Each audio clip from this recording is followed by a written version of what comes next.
Welcome to the Game Podcast. That's the Geeks Actively Making Entertainment podcast. I believe this is podcast number 5, and I am joined here today by the one, the only, Zio Plays. How's it going, Zio?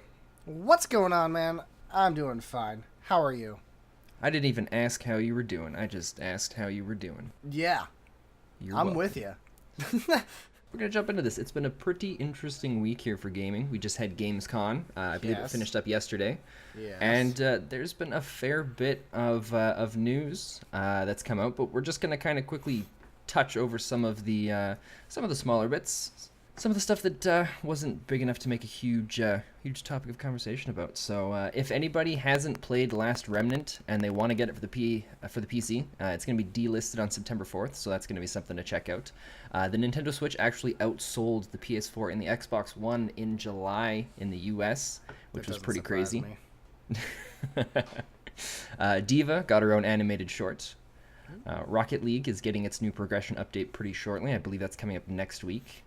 During Gamescom, Anno 1800 for the PC won Game of the Show, which was pretty crazy.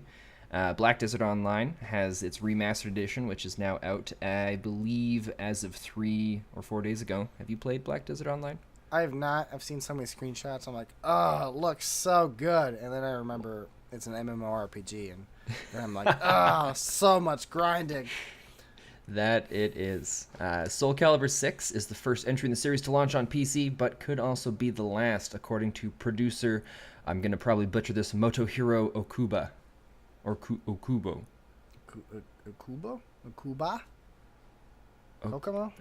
It's something. I something. apologize for butchering that, but yeah, potentially the last one in the series. Which, So why would it be the last?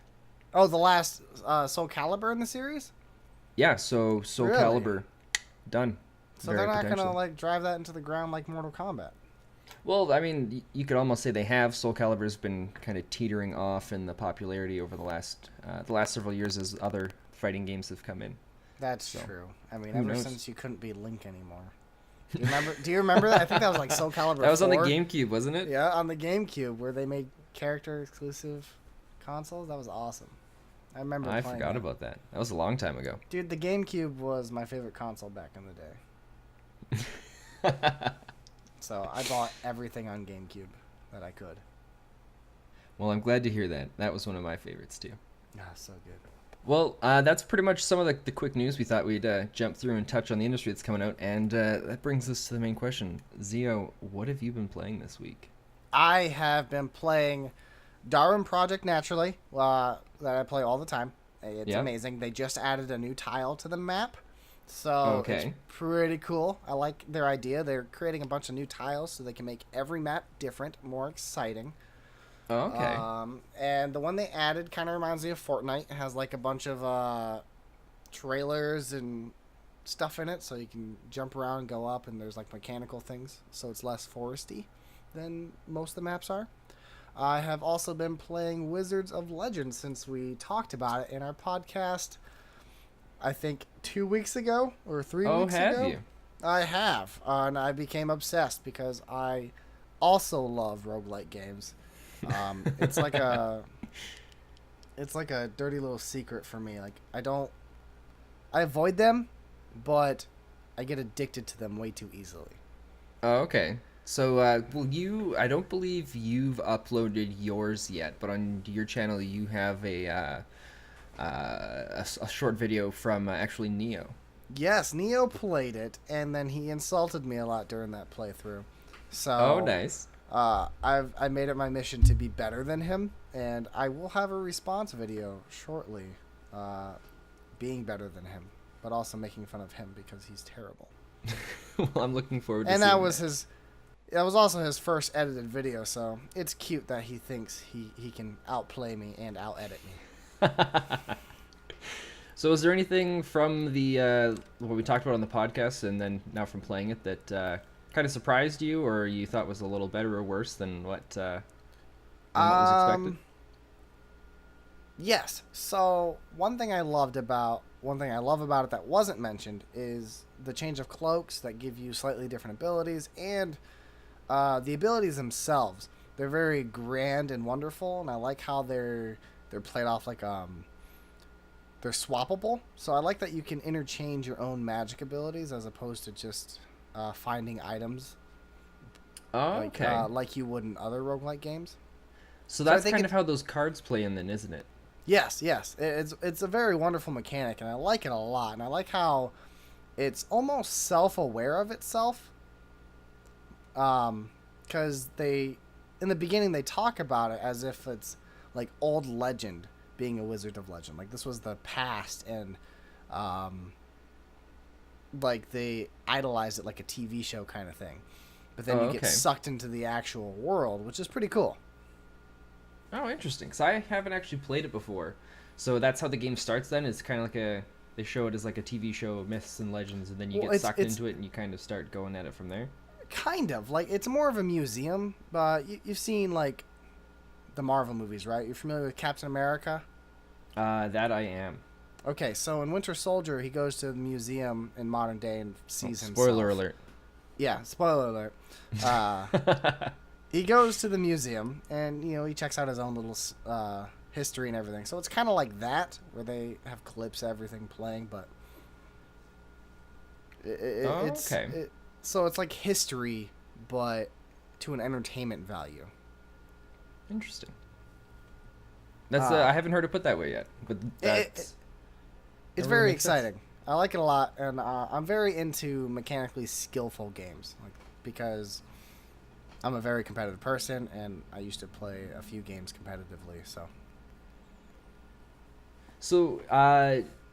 how did you feel with? I know you said you really enjoyed that there were lots of different abilities and powers, but this idea that you go around and collecting cards or buying them, I don't know if you can get any from chests or whatnot, but I've seen that you can purchase different cards. Each one has its own different abilities, and then those can be kind of switched and changed around for different things. Yeah, Um, and was that something that they did fairly well? yeah, I would say they did well. I think it's really easy to get in the habit of finding out like what's your favorite abilities. So what I do like about it is it encourages different play styles. So, when Neo plays, he's more of a melee type player, so he gets in their face, and so you can have abilities that really help aggressive melee combat.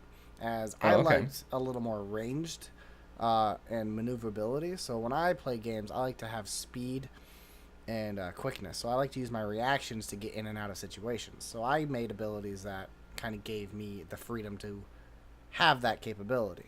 Okay, that would make sense then. So the only other question I have about it then is all these different abilities you can choose. Does it give you the ability to chain them together and use them in different ways, or is it all kind of you just have like your combo with the one ability and you have a combo with another ability? It doesn't chain together like Magicka would, where you can combine abilities to make a new ability. But you can chain them together to create interesting combos because every ability has its own specific cooldown time frame. So like Okay. ability A would have like a 3-second cooldown, but ability B would have like a 5-second cooldown. So like you could an ability C would have I don't know like a 7-second cooldown. So you could use something like ability C, ability A, ability B, ability A, ability C. In that Okay. kind of order. So like you can create combos off of the abilities based off of their cooldowns. That would make sense then. That's pretty sweet. Is there any other games you've been playing this week then besides that? Uh, m- just indie games, for my channel and stuff that I play in Itch.io. Other than that, I mean, I've been playing No Man's Sky, but Which we're gonna get into pretty shortly here. yes. So Uh, that's about it. Well, for myself, I haven't actually been playing too many different games. I actually went on to, I couldn't remember, so I went on to Steam to look at my most recent played games, and I haven't played anything but Rocket League for the last week. Oh, And Rocket League. mostly that's because I believe what we're about to share here pretty shortly, a quick little teaser of a new project we've been working on. Yes. Uh, I'm very excited before about we this. before we throw that up there, is there any quick thing you want to say about it? About Rocket League? Oh, no, about our fancy project. Oh, well, I mean, if I'd rather talk about it when we talk about it as a whole, but other than that, I'm good to All right, keep it a secret for now. Then why don't we release our teaser officially here into the podcast world? Oh, I'm so excited. Every man faces obstacles during his lifetime. Challenges that test skills, knowledge, and experiences. Trials that push resources past their limits. Hindrances that block steps so desired. But it's not till he's crossed over, not till he's made it to the other side, that we see the kind of man he's become. It takes one type of man to build a ship destined for the stars. It takes another type of man to pilot that ship towards the unknown.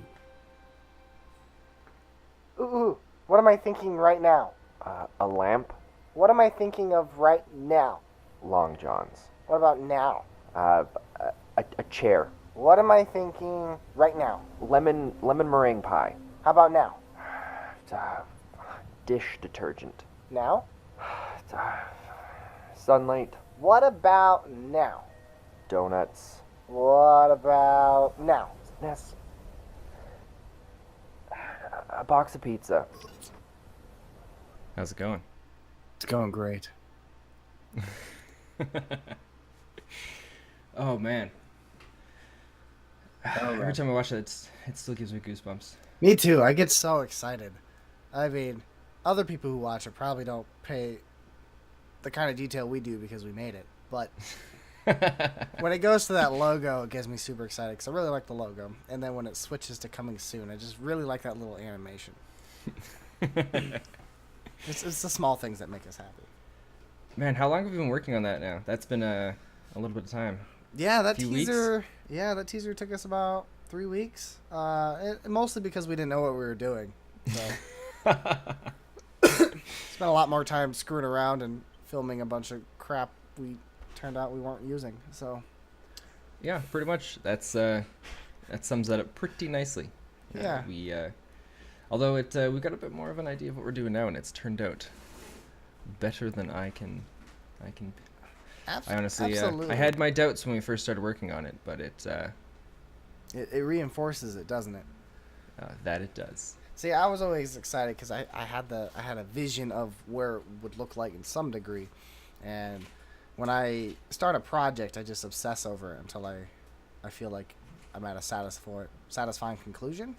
So Nice. it made me really pumped, and then that came to me, like just that little bit of the teaser came to me last second. I brought it up to you guys because initially we were gonna release like a 2-minute teaser, Yeah. and we settled on this because we thought it was just simple enough and expressed the characters to the perfect ideals of what they are, and really I think it speaks volumes for the direction of the show. I 100% agree with you, and I look forward to working on it more. Me too. How much more can we talk about this? Is that what we're limited to? Is this what we're? Because I could go for days at the moment. Well, we've got some other topics to slowly make our way through here. So All right, that's fair. Sorry, guys. This is all you get. Have you heard of a game called Supermarket Shriek? I have not. I looked it So- up when you mentioned it to me, and it looks ridiculous. So this is a game where you play as an old confused man and a goat who are both stuck in a shopping trolley that's barreling down anything from a British high street to convenience stores to little corner stores, and the shenanigans that you get into in it are ridiculous. It sounds absolutely wonderful. So the way it works is you have you can either play with a controller, or you can actually hook up a microphone, and you control it What? by screaming into the microphone with your other friend. What? No way. So I don't know if it shows it. Yeah, so you can see right here on it's a little dramatic reconstruction video here, where it's interacting with based on what they're saying into the microphone. This seems like the perfect game for a Let's Play channel. Yeah, except there's no talking. There's just a Well, lot of ah. I'm sure you can scream and talk at the same time, like, it's bad, we're in a car, why are we here? Oh no, not Daz's DVDs. You know, Oh man, I when I first heard about this game, I was like, "That's dumb," and then I saw it, and it's still very dumb, but a ridiculously fun kind. it's the game this world needs. Maybe not what Yep. it deserves. But what I think it by the needs. sounds of it, we're gonna have to play a bit of this now. We absolutely have to feature this on game. So I'm sure you've heard about this next game, Sekiro: Shadows Die. I have heard of it, and I saw a trailer for it when I was watching YouTube's earlier today. So it's made by the same guys that did Dark Souls. It's at first software? appearance you can kind of see a lot of the inspiration from that, where like the health bars, your different items. There's a lot of aspects about it that's very similar, and you can see it draws inspiration from it. You know what I honestly see? I see a lot more Bloodborne than Dark Souls. Do you? Yeah, watching the combat, it's a lot faster pace, like Bloodborne is, and because Dark Souls is very meandering. Oh, hey, block, wait for your opportunity, attack. As Bloodborne is more fast paced. Gotta attack, dodge, attack. It's a lot more timing, as opposed to waiting. Which, I mean, sorry, Dark Souls has a timing thing as well, but it's a different type. This is much more fast paced, which I see a lot more Bloodborne in it watching it play, which makes me excited because I love Bloodborne. Well, From Software is actually the guys that are working on this. They said that this game, they feel it's a lot more like Hotline Miami than actually Dark Souls, just from the way that they have it going about. And it's very similar to what you were just saying there, where it's got a lot more of that Bloodborne aspect, but it's a little more fast-paced, and a little more on the exciting side, I would say. Not that Dark Souls not exciting, but it's well, Dark Souls is Dark Souls. Yes. I definitely see some new elements that aren't in previous games, like the hiding behind the wall mechanic. That's really cool. I like that. That adds a stealth mechanic. Kind of reminds me of like Sly Cooper, or even the new Persona 5 game that have a mechanic similar to that. Oh, okay. The one that came to my head was Tenchu Z, but that's also a very, very poor example because it's a really bad game. Oh, great. Well, bad, but bad that it's good. Now, the only turnoff for me is I'm not the biggest fan of like samurai, ninja, that kind of culture. I find it fascinating, but games like that don't necessarily look appealing to me. However, because this is made by software, and because it reminds me of Bloodborne, with that awesome grappling hook action, I'm sold. And it's a lot more colorful than I expected it to be, which I also really like. I'm a big fan of brighter color palettes with darker stories. Oh, okay. See, I didn't take you for that kind of guy, because some of the conversations we've had, I always thought of you as more of a darker palette, sinister things lurking in the background, things jumping out to scare you, because you and your damn horror games. I love horror, don't get me wrong, I do, but I'm into the horror games for the story elements and the way they make you feel, the adrenaline you get out of them.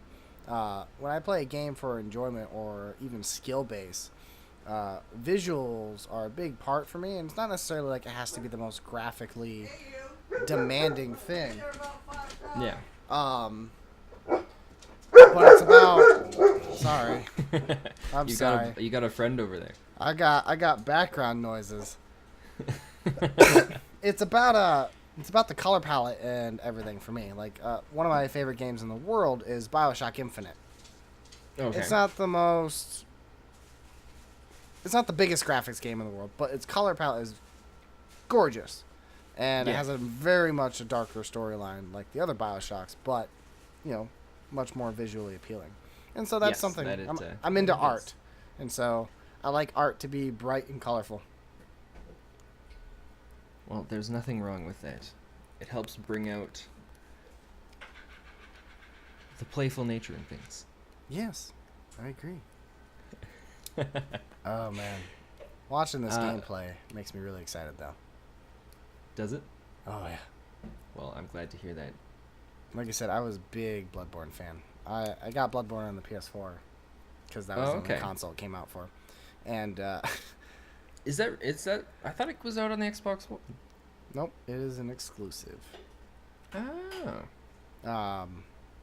But because of how it's very skill based and about timing and stuff, it reminded me of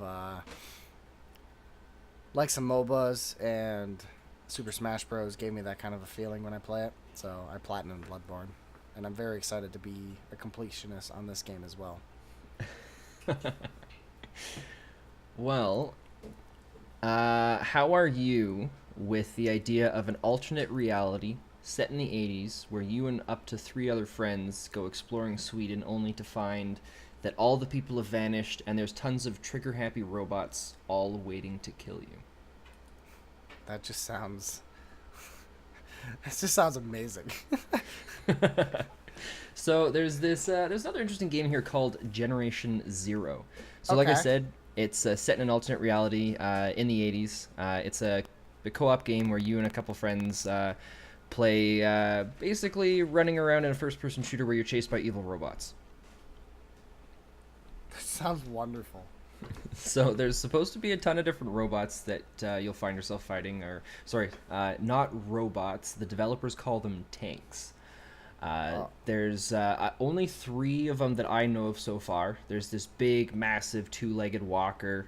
There's these small, little hovering, like little flying robots, and then there's these weird dog-looking robots. Have you actually seen videos of? What is it? Is the military that was working on it? They've got this robotic dog that can like run on its own. Boston Dynamics. Sorry.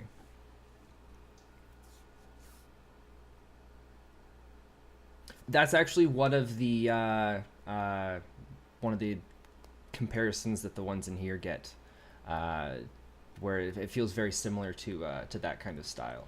Okay. I don't know if we'll see any in this footage here, but it's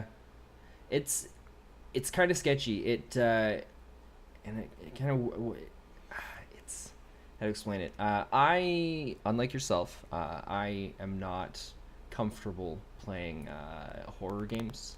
Right. The suspense, the little edginess of it, kind of throws me off, and I struggle with it. I never And, noticed that out of you. Well, actually, there's one of them right there. Watching some of the footage from Gamescom of this game, it's just like the speed that they're running around and moving around. It's just, oh man, it scares me. You're gonna have to put on your big boy pants, because I think this is a perfect title for game to feature. Is it a narrative story driven, or is it kind of like a sandbox open world?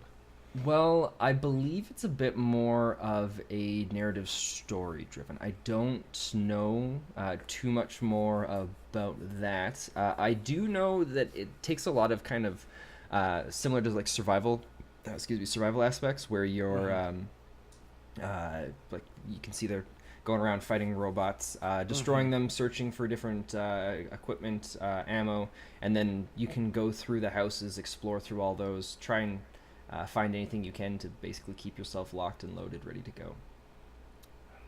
You sure this? I mean, is this a indie game developer, or is this like a bigger studio that I might recognize? This is a bigger studio, Generation Zero. I'll grab Okay. that for you.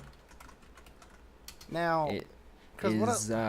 It is an open world action game. I was wrong about that. okay, that's what it looks and feels like. It feels like a survival style, kind of like World War Z or something, but not MMO. Yeah, so naturally. it's being developed by THQ Nordic. Those are the guys Oh, that have okay. done things like Darksiders and Alex. Nice. So yeah, they've. I mean, with their track record, this is going to be an exciting and interesting game. Yeah, I definitely like the. It definitely appeals to me, and this is the kind of game I would love playing with friends, because this again, I'm all about games that have fun stories, Yeah. and I feel like this could definitely create some really good moments. Yeah, well, playing video games with you guys. There's nothing but fun moments. So. Oh, what a sap. Well, kind of. This game has a bit of kind of feels like it's getting to a bit more of a post-apocalyptic theme, but that's not quite as much as a post-apocalyptic as this next one we're taking a look at here. Okay. We've talked about it a little bit before, but we're looking at Biomutant. Oh man, I watched after you told me about this. I watched a 10-minute gameplay trailer, and I want this game. It looks like a lot of fun. There's a ton of work and different aspects they put into this too to make it really. I hate saying the word unique because that's what all games call themselves now, but yep. It's taken. Well, you know what? Well, let's just go into a little bit about the game. So, Biomutant, it's this open world post-apocalyptic, as they call it, Kung Fu Fable RPG. It's got this. See, I have a hard time calling this part of it unique, but they say they've got a unique martial arts styled combat system allowing you to mix melee shooting and mutant ability action.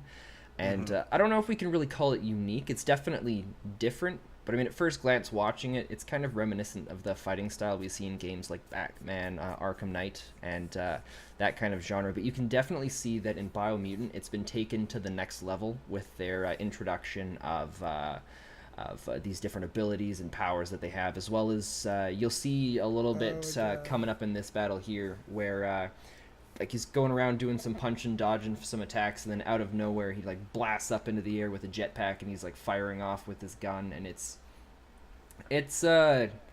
very fluid, very action packed all over the place, and looks great. It does. It looks great. So good. Like, I love the artistic style it has, how it's got like a semi-exaggerated world, but yet all the characters are overly exaggerated, and then it has that comic book cartoony vibe as well, in the sense of mechanically, which works wonders, and it stands out definitely. Like the hit markers and everything, they look great. Like, they do. Seeing that critical, just watching it, not even playing, is satisfying to see. Yeah. Well, another aspect that they've put into this is I haven't seen any footage about it. I haven't watched all of the Gamescom footage for this game yet, but there's supposed to be this element where you can be affected by mutations, by coming into contact with different bio. I don't remember the exact word they used for it. It was like bio something material. And so what these mutations do is they start to affect you, where it's like one of your arms could become a claw, or slowly become a claw, or like, oh man, I'm having a hard time thinking of different examples here. Like one of them was a claw. Someone's like, you maybe get a little bit of scales coming up on the side of you, and just all these different things, and it's all happens to you over time as you're going through the game. That's amazing. But to kind of counteract that as well, is there's also these I don't know how often it comes up or how easily you'll be able to do it, but you're supposed to be able to kind of change and modify your own genes and DNA. So at different parts throughout the game, you go through, like, you'll get to these different things that you can modify different parts of you, and what that does is that changes your stats. That affects your strength, your agility, the different features of your character. So it's not like leveling. I don't know if there's leveling up features. I have to look a bit more into that stuff as well. But I know for sure that how you affect your character's DNA is directly proportionate to how your stats for the character are evil changed. otter. Evil otter. Oh, it's coming. That thing looks dangerous. That it does. That kind of actually, the combat reminds me a lot of Final Fantasy 15 in a weird way. Oh, does it? Yeah. I haven't actually played that game. Especially when they have like this bigger monster. Oh, okay. It's very fun. Final Fantasy 15 is a very fun game. It was definitely a good iteration into the series that was needed. And Yeah, the that combat game looks is, great. I've seen some of the footage for it. It's got those big, massive boss fights, but other than that, the only other footage I've seen is the main characters pushing the car. Oh, yeah, it's like at the beginning. Yeah, you should play it sometime. I think you'd really enjoy it. The combat's very reminiscent of this. I see a lot of similarities. Oh, okay. Well, I will have to add that onto my to playlist. Yeah, you would. Man, this game looks so good. I'm so hyped for this game, by the way. Everything Well, about this game just seems like so much fun. There's been nothing but good things about it so far, but it's always. I always want to make sure you put caution to how hyped you are towards something, because who knows? It's too late. I'm hyped. You can't take that away from me, Maybe- Spen. It's Maybe here it'll forever. suck. It might. I will only accept that when I buy it and I'm disappointed. So, taking kind of a route with the Final Fantasy talk there, you've, at the sounds of it, you've enjoyed your own fair share of RPGs over the years. I love RPGs. I just don't like MMORPGs. Did you ever own a PlayStation 2 or a Dreamcast? Or sorry, a PlayStation or a Dreamcast? I've owned both of those. So, do you remember the game Grandia? The Or game what? Grandia, sorry. Grandia. No, the title does not seem familiar. So, Grandia 1 and 2 are being remastered and releasing as kind of a duo package for the Switch. Okay. Which is, if you were ever a big fan of those two games, you'll be pretty excited to hear. They back when Grandia came out in 1999, it received pretty much an overall review of 9 out of 10, praised for its story and combat system.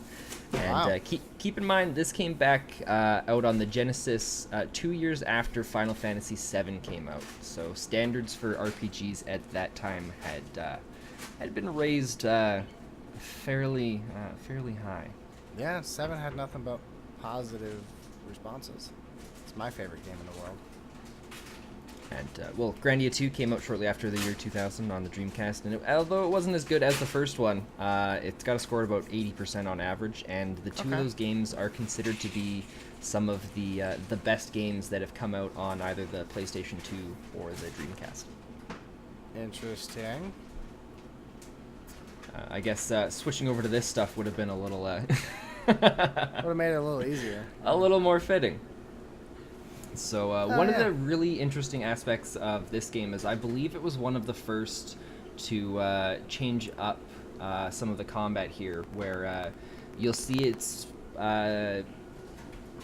you set your actions and your acts for what you want your characters to do, and then it's all in this little 3D world, so they all take their turns kind of moving together, moving around in like a three-dimensional little grid there, which was pretty exciting and pretty interesting Kind of like for a game kind of of like its Star time. Ocean. Yes, actually, very very similar to Star Ocean. I Which like the Star change. Ocean started that kind of stuff? Because it wasn't the first one that had combat like this. It was Star Ocean 3, I believe, that changed it. Which one did the 3 come out for? The PS2. Was it that Came old? out in like 2001, 2002 era, I believe it was. Oh, okay. And I can definitely see this coming out. You said, when did this one come out? 97, 98? This is the one we're looking at right now is the first one. That was 99, and then the 99? second one came out in 2000. I definitely see a lot of Final Fantasy 9 similarities. Like artistic style and the way the characters are made. I see a lot of similar okay. designs that Final Fantasy 9 used. Where they're 3D-ish but chibi and a little more detailed than 7 and 8 were. Oh, okay. I never really got. I hate to admit this, but I never really got into the Final Fantasy games until they started re-releasing them for the what was it, the Game Boy Advance and the DS. Okay, yeah. Oh, those My, are the real old school ones, yeah. Yeah, my family growing up, we were always I think we got the N64 and the GameCube, and no PlayStations until the third one. Now this looks a lot like Chrono Trigger style. Yeah, there's a lot of comparisons between this game and Chrono Trigger. I believe Chrono Trigger came out a little bit before Grandia did. Okay. So it's interesting. They kind of have like the 16-bit world and everything, but then the combat goes 3D. Oh no, this is different combat entirely. What game is this? Oh, sorry, this is Grandia 1. What we saw at the beginning there was Grandia 2. Oh, okay. So Grandia 1 is a lot closer to Chrono Trigger. Okay. And then Grandia 2 looks a lot more similar. So they changed art direction completely from 1 to 2. Yes. Interesting. Man, now I'm going to look like an idiot when rewatching it. I'll be like, oh, shit. I mixed up the two games there. You'd think... You're so stupid, Spen. How could you do this? You'd think after going through all this stuff, I'd have noticed the difference because it is really big. I've never been more disappointed in you in my life, honestly. Like, I can't believe you would do such a thing. You misled me and everybody who watches this.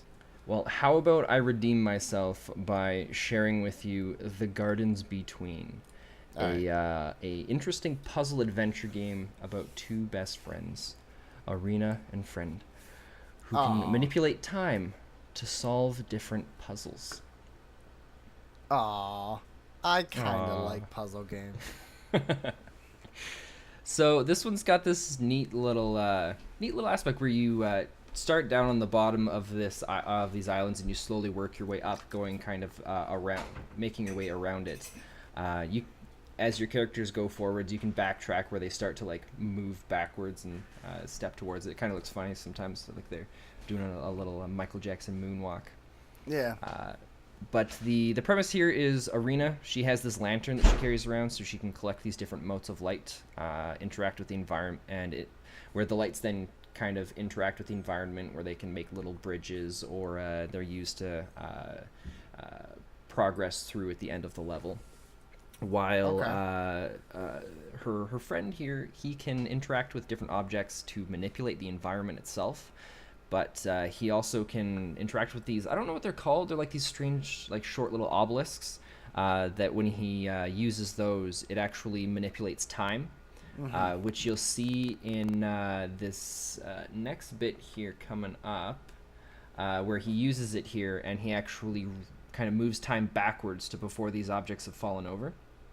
Oh, okay, yeah. Which is a pretty neat feature.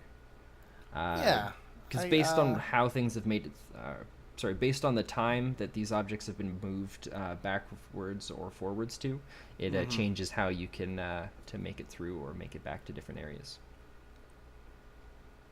Yeah, I definitely see the appeal, and I love time manipulation games and stuff.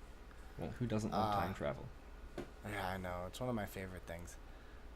This looks like a game that's on the Switch, though. Am I yes. Correct? This is a game coming to the Switch. Yeah, this looks like a Switch title. I don't believe it's coming to any other consoles. It might be coming to PC, but I don't believe. Oh, my apologies. It's coming on Nintendo Switch, PlayStation 4, Steam, and Mac. Interesting. Yeah, I don't remember the last game that's advertised I will be released on the Mac. Right? Yeah, I thought Mac gaming was dead. I mean, I certainly thought that too. And I mean, who buys a Mac to game on?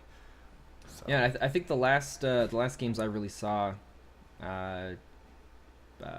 basically saying, "Hey, we're also on the Mac," was Age of Empire, which is a little ironic because that was from Microsoft. Well, maybe they're trying to reach out to the hipsters or something. I don't know. The hipsters. That's literally all I could think of. So you said you're a bit of a fan of puzzle games. I said I'm kind of a fan of puzzle games. Oh, sorry, kind of a fan. Do you have any favorites out there? No. No. I guess define puzzle game. Like the game is literally only puzzles, or well, see, that's hard to say because there's. I mean, you could argue that Human Fall Flat is a puzzle game. You could. And I could mean, argue I that would I knew what consider that game it's was. like an advent. You what? I said I could argue that I knew what that game was. Oh, you don't know what Human Fall I have Flat no is? idea what that is. Oh my God, there's another one that we're gonna have to get you a little information on, because that is a treat.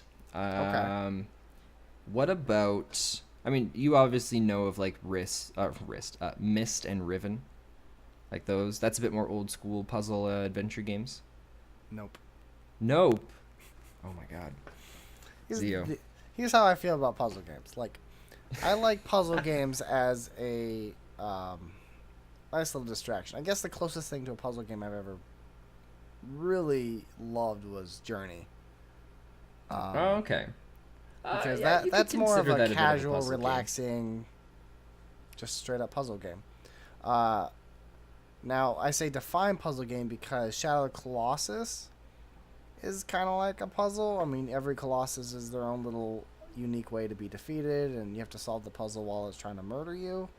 Yeah, that's a good point. And then one of my favorite horror games, Amnesia, is a physics-based horror game, but there's a lot of puzzle solving in it. That is true. Which is tends to be used in a lot of horror games because you got to find some way to make them last longer. That is also true. So that's the closest to like puzzle games that I actually really get into. Things like this, while I appreciate them and love them, it's not a title I would go out of my way to grab. Well, we are very different then, because I love games like this. Especially with it being the nice kind of like cutesy art style, and the puzzles that are make you think a little bit, but they're not challenging enough that you feel stupid. You're able to finish it and be like, "Oh man, look how smart I am." That's fair. I like I said, I can appreciate these games, and I believe they should exist in the gaming world. I'm not one of those people who are like, oh, because I don't like it, it shouldn't exist. It's more of just a stylistic choice. I like games that constantly challenge me. And while puzzle games can be challenging, I find them just less engaging to me, if that makes sense. Oh, okay. They're not exciting enough for you. They don't fill that that competitive edge that you have. But so, in a way, I would say yes. I love the idea of puzzle games, and I do love, like, this game does look fascinating. It's a game I would play if it was free. But I don't know if I'd go out of my way to buy that. it. I don't think it's going to be free. Sorry to tell you that. I'm so heartbroken. Well, what about, I don't, this next one might be a little interesting then. I don't know if it will be quite your cup of tea. It's also got a bit of puzzles going on in it, but it also combines a bit of combo-based hunting, which sounds a little funky when I first say that, but Yes. you'll see a little bit of what I'm talking about. So this is Battle Chef Brigade. Okay. I'm assuming, again, you've heard absolutely nothing about it. Not a thing. What do you do during your week? During my what? What do you do during your week? Oh, I play Darwin Project and I edit. So you can see here, it's a game where right now your character's kind of going around exploring, fighting some different monsters, doing some gathering, and the whole point here is to go around collect and gather these different items and materials so you can go back down to the arena where you're doing a chef battle against another chef. That's funny. So you'll see here, it's just dropping off a bunch of resources here so that we can begin the cooking. So what this game kind of does is it's like a combination of let's say it's like a 2D hunting game where you're going around fighting monsters, which kind of meets Tetris, which meets Puzzle Quest. Yeah, kind of. I get a platformer action game mixed with Puzzle Quest. This could definitely Yeah, because the point here, So the idea here for this game is to go around and collect the different materials so that you can then throw the ingredients that you need into your pots or your pans, so that you can drop them down into the pot and basically cook your food to the desired effects. What also kind of adds a little bit of attention to this is the whole thing is timed. So you Yeah, I can see see that in the down top right in the corner. bottom right there where there's the two other faces. I believe those are the other two chefs that you are competing with at this moment. They're chefs? I thought they might have been judges because you kind of walk by them a little bit. You Oh, see they them are at a judges. table. That is, again, I have failed you. Nah, that's all right. I got your back, Spen. I'll pay attention where you don't.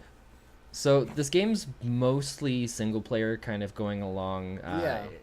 There's a bit of like story elements in between where you're going around to these different locations, kind of speaking with the other NPCs, getting an idea of what's kind of going on story wise there, and then each level acts like another chapter as you're going through.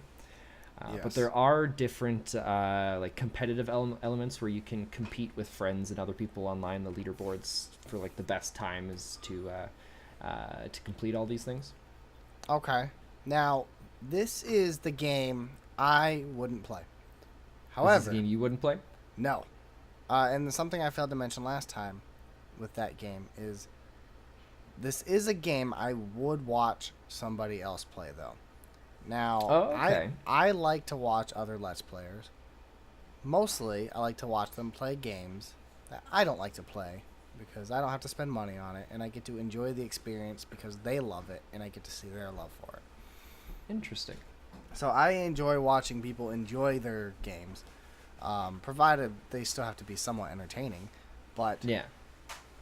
I would definitely watch one of my favorite Let's Players play this. Well, thanks for having me, Spen. This has been a complete blast. I absolutely enjoyed this podcast, and I think you should have me on more often and not Neo because I'm better than Neo. And this was wonderful. Thank you, everybody, for listening, and we look forward to seeing you in the next podcast.